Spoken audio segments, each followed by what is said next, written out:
Ju përshëndes të gjithëve, jemi rikthyer në këto momente në studio, do të flasim më gjerësisht në lidhje edhe me ditën ndërkombëtare sot të punëtorëve. Bashkë me ne në studio për të komentuar më gjerësisht është edhe lektoria e Universitetit të Tiranës, Majlinda Keta. Përshëndetje dhe mirë se erdhët. Përshëndetje.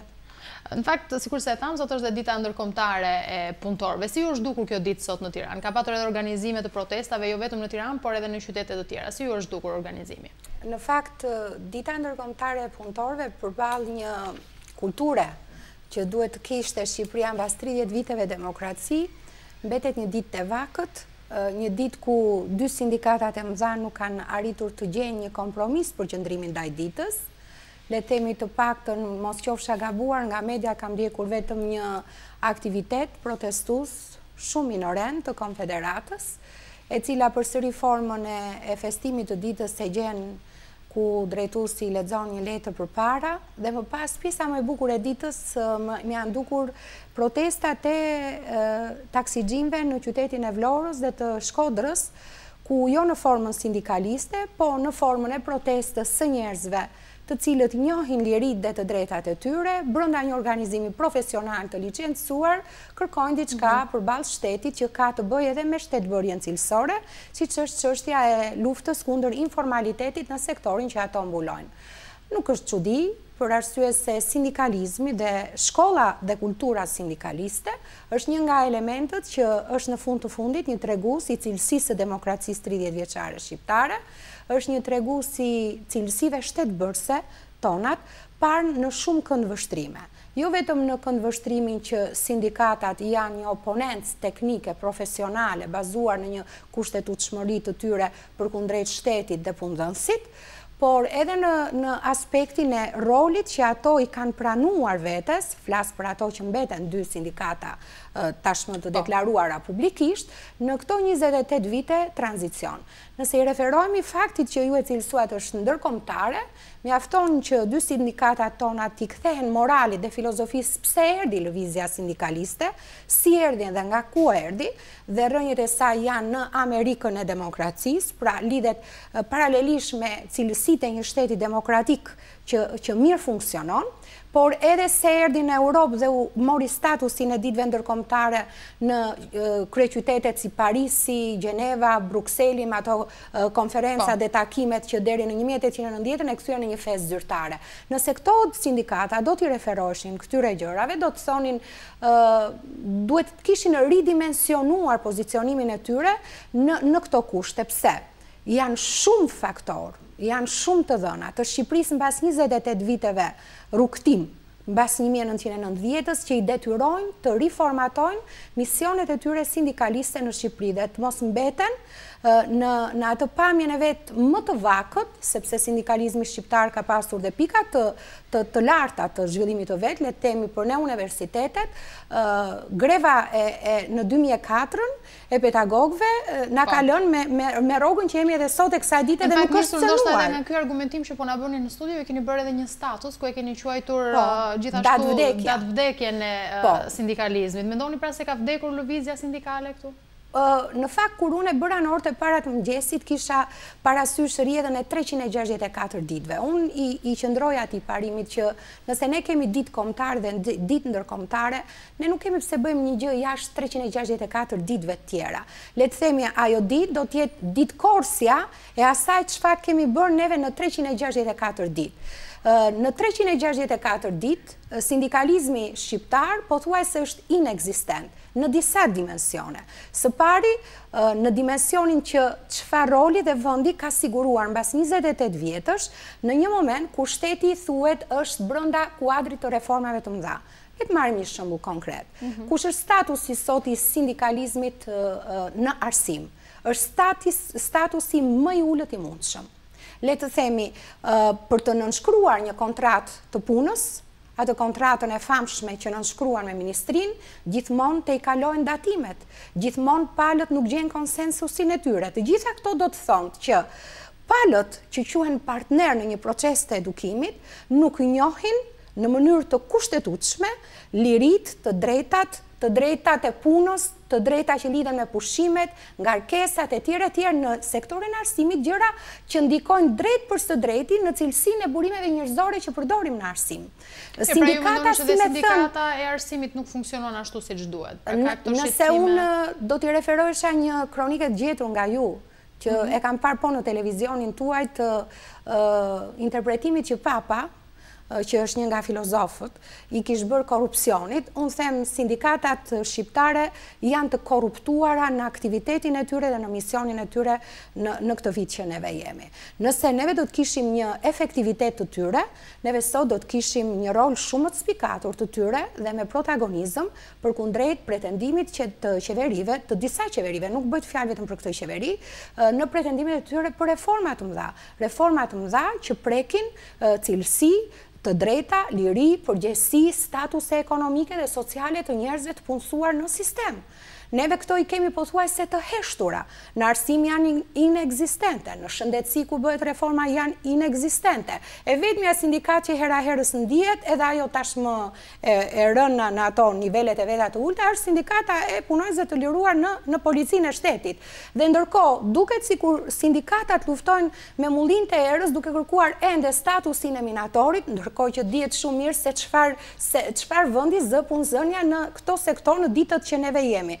Ato akoma nuk kanë kuptuar që sindikalizmi i vitit 2018 do mbarti luftën edhe të së kaluarës për njerëzit që kanë lënë kocka, djersën, trurin, mendjen, projektet e tyre, angazhimet e tyre, familjet e tyre, mbas edhe jetët e tyre në profesione dhe që u ngrit ky vend që u trashëgua në 1990-ën, por ato mbi të gjitha duhet sigurojnë statusin e gjithë cilësisë së punëzënies në Shqipëri.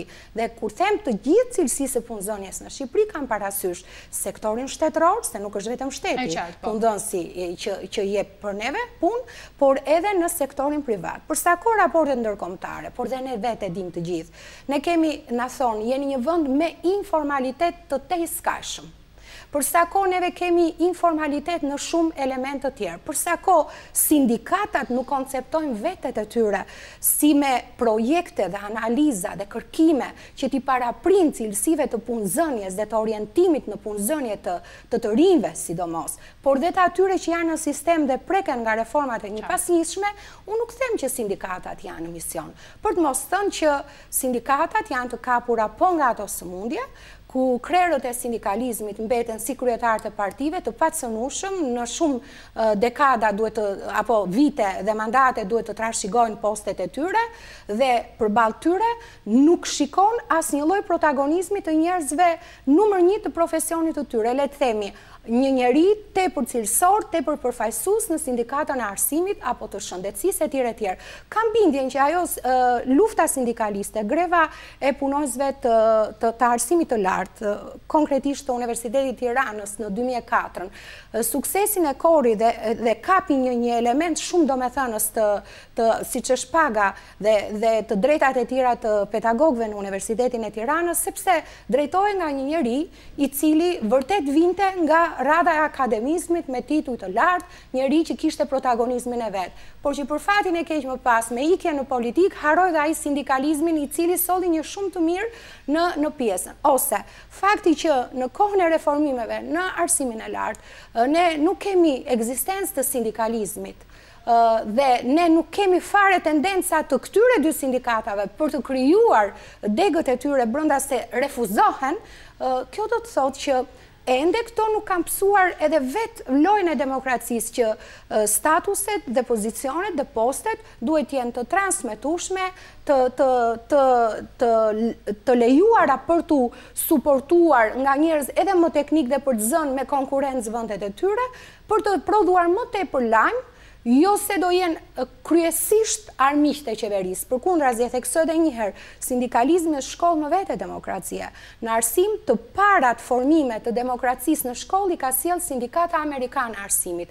Të parët lektorë që erdhën dhe ndryshuan mendësitë e drejtuesve dhe e njerëzve që në atë kohë quhen trajnerë të trajnerëve që trajnonin dhe të tjerët, për të futur demokracinë në sistemin e edukimit që pikërisht federata që lidhe me sindikatën e arsimit të arsimtarve në Amerikë. Dhe më pas, vëndet të tilla si Danimarka, Norvegjia, vëndet e ulta kryesisht, kanë investuar për shkollën sindikaliste në Shqipëri, jashtëzakonisht shumë, por tani ato janë inekzistente, ndërkohë që ne pas 28 vitesh, sot neve shkollën sindikaliste, duhet ta kishim një shkollë konkurrente të leadershipit përkundrejt shkollave që ka krijuar veç shteti për të zgjedhur. Është e tillë situata në fakt, por për të mbetur sërish në sektorin ku edhe ju kontribuoni, pra në atë të arsimit, për çfarë mendoni se duhet konkretisht të protestojnë mësuesit sot? Cilat janë problematikat më të mëdha me cilët ata ndeshën? Në fakt, mësuesit janë ajo pjesë e profesioneve në Shqipëri, të cilët në 28 vite, me ndrimin e çdo ministri, kanë ndier fjalën reform, kanë pësuar nga fjala reform dhe kanë pësuar nga riformatimet që i peshin, nuk po them reformimet, por riformatimet që i peshin nga ministrat të ndryshme dhe qeverit të ndryshme në arsim. Që do të thotë, në 28 viteve, mbas 28 viteve, neve sot nuk kemi një status mësuesit që ta ruan tek këtë mësues që mideja politike të mos tentonte më të kapte sektorin politik. Dhe janë disa të dhëna tepër të thjeshta, për cilët mund të thuash që sa i domosdoshme është lëvizja sindikaliste dhe heshtja apo korruptimi kësaj lëvizje sindikaliste nga qeveria, dhe qeveria e ka këtë tendencë, gjithë qeveritë e botës tentojnë ta korruptojnë lëvizjen sindikaliste, kanë sjellë sot një arsimtar i cili ka humbur orientimin edhe përkundrejt disa dokumenteve bazale në kushtetutshmërinë e punës së përditshme të tij. Le të themi sot, pavarësisht udhëzimeve të fillim vitit të një ministri, ato në mes të vitit, në 1/3 e tij, në fund të semestrit, po edhe në fund të vitit, marrin udhëzime, dalin qarkore, ku ndryshojnë totalisht formatin e punës së vet. Për më tepër, sot arsimtari i arsimit parauniversitar është një arsimtar mbi letra më shumë në orë, sesa në punën e gjallë me nxënësin, sepse formalitetet e mëdhaja, dokumentare, të krijuara në të ashtu quajturat portofole e tjerë, nuk krijuan situata paralele për një administratë më efektive për dokumentacion, po e ngarkuan këtë riformatim të punës të konceptuar nga ana politike, janë ato që mbajnë përgjegjësitë, duke ja ngarkuar këtij mësuesi. Ose në proceset e kualifikimit të tij, çështja e statusit dhe e karrierave të mundshme brenda sistemit është një nga pikat më të ndjeshme. Në shkollat e Tiranës sot gjen të emëruar drejtor që nuk kanë lidhje jo vetëm me zhvillimet e arsimit në Tiranë, jo vetëm me protagonizmin profesional në lëndët që ato përfaqësojnë, por jo rrallë ato vinë pa asnjë vit eksperiencë nga arsimi dhe vinë nga rrethet të tjera për tu implementuar direkt drejtues, duke pasur lidhjet e veta nepotike me politikën. Kjo ka ndodhur kaq shpesh sa pa qëndrueshmëria mbi masën e mësuesve dhe mos qëndrueshmëria në drejtues në arsim sjell një disorientim dhe mos funksionim. Ka sot një sindikat pedagogësh? Pedagogësh nuk ka dhe në fakt ne jemi në kthim brapa nga 2004 dhe kjo vjen edhe mbase se pedagogët përkundrejt kërkesave të veta intelektuale, të parë dhe të trajtuar edhe nga ajo lëvizje e fundit që më pas u kap nga politika dhe më pas njerëzit bën karrierat e tyre në politik pikërisht mbasi bën protagonizmin. Unë them që në akademizëm ka më shumë filtra për të besuar apo mos besuar në sindikalizëm. Si të shohësh njerëzit që përkundrejt një posti sindikal drejtues marrin shërbime dhe blejnë apo licencohen për shërbime, sigurisht ka asnjë lloj akademiku që do të pranonte që të drejtohej. Ndërkohë, rënja e besueshmërisë në përgjithësi në institucionalizëm ka bërë që në universitet mos besohet në sindikalizëm, po të besohet në lëvizje që lindin nga grupe të ndryshme profesionistësh përkundrejt reformave apo momenteve të zhvillimit në arsimin e lartë. Më tepër unë kam sensin e asaj shqetësimit për kulturën demokratike që neve humbim. Për arsye si sindikalizmi në vetvete është një institucion, është një institucionalizim i të drejtave dhe i lirive dhe i gjithë atyre gjërave që duhet përfitojë një njeri nga profesioni. Në fakt ne jemi përballë një situatë të tillë që sikurse edhe pretendon qeveria, është siguruar autonomia e universiteteve, sikurse pra përmendet nga ana e qeverisë. A ka vend mendoni për lëvizje sindikale në përballë një situate të tillë, një pretendimi të tillë nga ana e qeverisë? Mua më vjen mirë që juve në interpretim thoni pretendimi qeverisë. sigurisht ka një farë autonomie të universiteteve të siguruara jo me këtë qeverisje. Ka vite të siguruara në elementin akademik.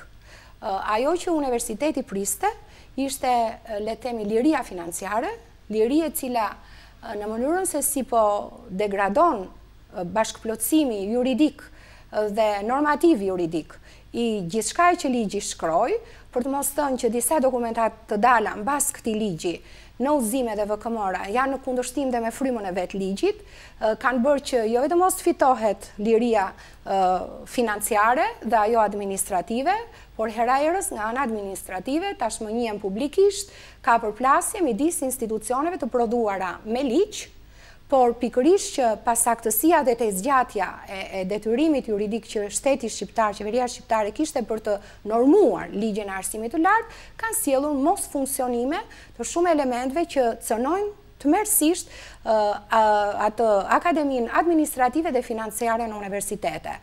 Sigurisht kjo krijon amulli për të gjitha të lloj pa aftësi dhe mediokritet, të cilët të përfituar nga kjo amulli dhe e pasaktësi juridike, krijojnë përplasje që denigrojnë institucionalizmin universitar, denigrojnë, le të themi, marka universitare, siç është rasti Universitetit të Tiranës, por që në fundit burimi i tyre mbetet paqartësia me të cilës ose kontradiksionet me të cilat ligji dhe amendimi dhe normimi juridik që erdhi më pas nga udhëzime dhe VKM-ra nuk krijoi shtratin e duhur të një akademizmi. Sigurisht ju keni këtë drejt pyesni që pse nuk lindi në kushte të tilla të le të themi të konflikteve apo të kontradiktave në interpretimin apo zbatimin e ligjit një lëvizje sindikaliste në arsimin e lartë. Kam bindjen që arsimi i lartë në momentin që po konsumon, më tepër se kur ka tentativa të kapet nga politika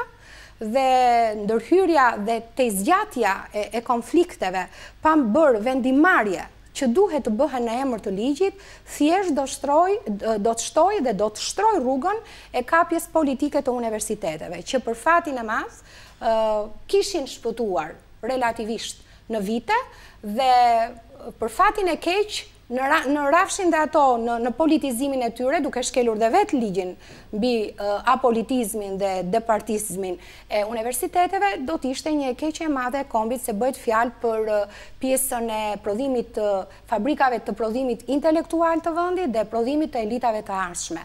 Dhe të mësuar me shkollën e shformatuar, e përmbysur, në mungesë të kulturës demokratike, të luftës pa princip të politikës shqiptare, ne nuk do bënim gjë tjetër, vetëse do të klononim ato luftë të pa princip dhe pa moral dhe pa etik që ne shohim çdo të njëjtën në parlament dhe mos qartësimin e tyre apo mungesën e kompromiseve mes partive politike për çështje të mëdha siç është çështja e integrimit dhe negociatave të radhave, do ta shkrimnim të zbritur në auditore, në akademizëm e tjerë e tjerë. Prandaj do ishte koha që edhe në mungesë të sindikalizmit, ligji shqiptar ka forcën e tij që Ministria e Linjës të bëjë vendimarrje të tilla që edhe në mungesë të sindikalizmit do t'i shërbenin demokracisë dhe funksionimit të mirë të universiteteve, pavarësisht atyre problematikave të shfaqura gjatë zbatimit të tij. Sindikalizmi vetë është një rojtar, një ruajtës i kushtetutshmërisë së të drejtave të gjithë punësuarve. Unë kam menduar se mbas 28 viteve ne do të kishim sindikata që do të ndihmonin realisht qeveritë me prognozat e tyre, me analizat e tyre, me kërkimet e tyre, sepse kanë shumë sektor dhe kanë element sindikal që vinë nga nivelet dhe statuset mjaft të lavdërueshme, le të themi intelektuale. Kjo për sektorin e shëndetësisë, kjo për të mbrojtjes, kjo për arsimin në mënyrë të veçantë, për të mos haruar policinë, gjithë sektorët e tjerë. Nëse neve do të shohim të gjithë bashkë me heshtjen tonë dhe mos organizimin tonë, apo mos pjesëmarrjen tonë si duhet, edhe për të goditur këtë cilësi të sindikalizmit shqiptar, ne nuk do bëjmë gjë tjetër, vetëse do të shtojmë ato heshtanak, të cilët kur heshtën në partitë sot janë partitë e kryetarëve, po heshtëm ne si qytetar, do ta bëjmë që shtetin do t'ja lejmë të gjithë politikës dhe nuk do të mirë funksionojmë organizma të tjera. Prandaj unë sot e kam cilësuar si një datë vdekje. Shteti në reforma të mëdha, loja e 28 viteve, pas 28 viteve në demokraci, vetë misioni sindikalizmit, sot duhet jepte një maj i cili të ishte pro qeveris ku luftohet informaliteti, kritike me qeverin për të gjitha ato punësime ku preket merita, statusi, digniteti, do t'ishte me plot statuset të arira, me votën e parlamentit shqiptar, ku mbi të gjitha statuset, unë do të veçoja statusin e arsimtarit. Arsimtari nuk mund të mbetet më pre e gjithë lloj dëshirave për të riformatuar, për të reformuar, për të pretenduar të reformuar arsimin shqiptar. Do t'ishte mirë dhe për ministrat. Edhe sektorët ku ka një mungesë ose përfshi edhe minatorët apo mungesë të status, sikurse po e thoni edhe ju, pavarësisht se ju sigurisht jeni në sektorin tuaj dhe theksoni atë të arsimtarëve. A mendoni se kjo është një neglizhencë e politikës apo është e qëllim? Si e shihni? Sigurisht, politika ka qenë brillante në blerjen e sindikalizmit shqiptar. Jo pak nga elementet sindikalist që mbajnë mend që kanë bërë edhe atë tranzicionin e madh të ndrimit të dy sistemeve politike, që qenë bashkë protagonist me shumë figura të tjera të politikës dhe shoqërisë civile të shqiptare, më pas morën rrugën e politikës. Për të mos ardhur në raste shumë të rëndomta, kur ti shef, le të themi, protesta profesionale të sindikatave në sektor të caktuar, dhe më pas këto sindikalistë në vend që kryetarët e partive të vinë në selite sindikatave, në atë zyrën ku i ka ofruar institucioni sindikatës së vet, ne shohim që sindikalistët shkojnë në zyrat e kryetarëve të partive. Pra, partitë politike kanë qenë më atraktive në blerjen e sindikalizmit, ndërkohë që sindikalizmi është pjesë e masives dhe qeveria është vetëm një grush njerëzish që qeveris. Nëse sindikalizmi do kishte bërë misionin e vet, njerëzit do të kalonin edhe dasit politike partijake, sepse kur ti mblidhesh në profesion, ajo që është morali sindikalist është që ti të ndash nga dasit që mund kesh në opinionet e tua politike, në platformat e tua politike, apo dhe orientimet e tua ideologjike, dhe vë pjesën e moralit dhe etikës profesionale dhe e kushtetutshmërisht profesionale parsore mbi ato politike. Pra, si me thënë, sindikalizmi do ishte një shëndet më i mirë i të funksionuarit të shumë institucioneve që duhet kontribuojnë realisht në shtetbërjen dhe për demokracinë shqiptare. Çfarë do garantonte konkretisht edhe statusi për punonjësit e arsimit në sektorit të arsimit? Së pari do të garantonte një normim më të mirë të sjelljeve politike të çdo lloj qeverie dhe programeve të veta fituese, pasi partitë fituese i vendos populli me votën e tij dhe ky popull nuk është i tërë sindikalist, po një pjesë e tyre janë sindikalistë, sepse i dinë dhe raportet me papunësinë dhe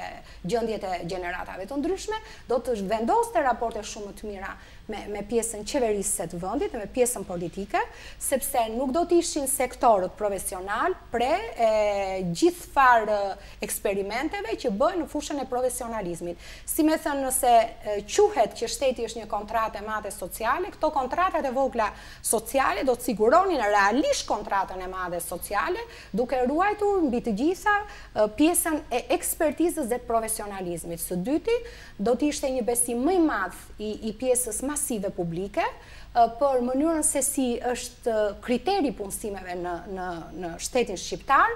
Së treti, do të ishin aleat në luftën për një shtet të së drejtës dhe të ligjshmërisë, sepse do të ishin të parat parandaluese, por dhe luftuese të informalitetit dhe të sektorëve ku njeriu sot në vitin 2018 punon në kushtet e një skllavërie moderne, në kushtet e një fasonerie që dhe minimumin jetik nuk ja sigurojnë dot familjeve, por duhet punon që t'i marrin dhe ato pak lek. Dhe në element të katër do t'ishin shkolla edukimi demokratik për vetë qytetarët shqiptarë. Ne do kishim një vot më të shëndetshme, ne do kishim sjellje më të shëndetshme qytetare, ne do të kishim një pjesëmarrje qytetare shumë më të mirë. Se njeriu që është rojtar i mirë i profesionit vet, në pjesën profesionale, i ngjan atij prindit të mirë në familje. Kur ti do atë familjen profesionale, në një farë mënyre, ke kontribuar për një shtet më të mirë në shëndetin e vet demokratik dhe në shëndetin e vet kushtetues. Sindikatat ende nuk kanë kuptuar këtë mision. Sindikatat të dalë ashtu për të lexuar një letër përpara nuk është sindikata e një shteti që në raportet të ndërkombëtarëve ka me 10 shqetësime, midis cilëve informaliteti dhe mënyra i qarkullimit të gjërave jo të pastra në ekonomi dhe në mënyrën se si bëhen punëzënje në sektor që sot dënohen në tërbotën, si që ishte trafikimi i drogës dhe mbushja e Shqipërisë si një mënyrë zhvillimi me të marrurit me drogë, por do ishin dhe shkollat të cilat realisht do të krijonin dhe atë kualifikimin e gjeneratave. Nga njëherë i jap të drejtë kryeministit kur thotë që ka punë, po nuk kemi profesionista. Në kuptimin e fjalës, sepse ky kryeministër, po ta kishte kryer detyrën që në krah kishte sindikalizmin, unë do t'ja besoja totalisht dhe do isha luftare bashkë me të. Dhe do thoja, po, ashtu është. Sindikalizmi duhet jetë një që duhet kontriboj në orientimin e mirë, se në tërbotën mbyllet një aktivitet, por kontratat e punës me sindikatat kanë parashikuar ç'bëhet në mënyrë tranzitore me këto të punësuar e tjerë. Ne këtë nuk e kemi arritur, ne akoma lexojmë si në kohën e Enverit një fjalim të ditës dhe në atë fjalimin e ditës, po të shikosh, ka një elegancë të papar. Dhe përdrejt sot doli raporti i Dashit që të lexoje raportin e Dashit apo këtë krye sindikalistin që fliste dhe të kuptoje kush është morali ndaj punësuarve, kush i mbron punësuarit, e thekso edhe një herë, në shtet apo në sektor privat. Çdo njeri i punësuar duhet ketë të drejtën e vet sindikaliste për ta përdorur, orientimin e vet sindikalist dhe mbrojtjen e vet sindikaliste. Kështu do të ishte më mirë dhe për një kryeministër dhe për një ministër, sepse punët do shkonin më mbar. Patjetër për gjithë sektorët. Për të gjithë sektorët, po, për shëndetin e tyre profesional. Unë ju falenderoj shumë që ishit me ne në studio. Faleminderit ju. Të nderuar teleshikues, ne kemi ardhur këtu në fund të kësaj bisede. Ju falenderoj edhe juve për vëmendjen tuaj.